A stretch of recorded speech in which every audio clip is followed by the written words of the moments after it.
The Pentagon, arguably the most powerful building on Earth. And inside its walls, a scandal is brewing that sounds less like national defense and more like Watergate with better Wi-Fi.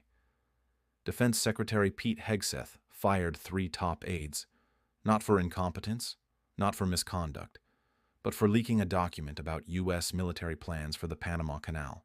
So what's the big deal? The big deal is how he caught them. Sources say Hegseth's team used an illegal, warrantless NSA wiretap, yes, the kind that violates the Constitution, to listen in on one of the aides. No warrant, no judge, just surveillance. The evidence was then allegedly used to justify the firings, conveniently eliminating rivals and internal critics. Let's roll the tape, literally. In 1972, President Nixon's White House secretly recorded conversations and broke into the Democratic National Committee headquarters. Why?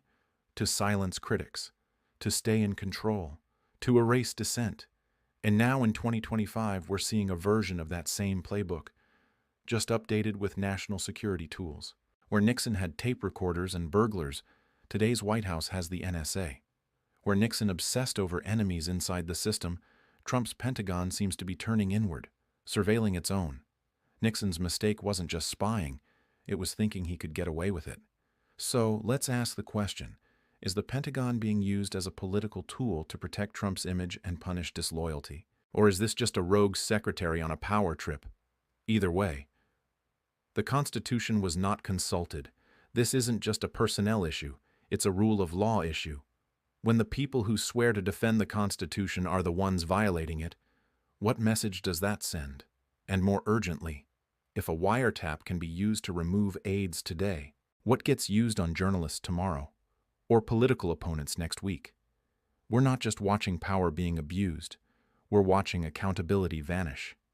History doesn't always repeat, but it does rhyme.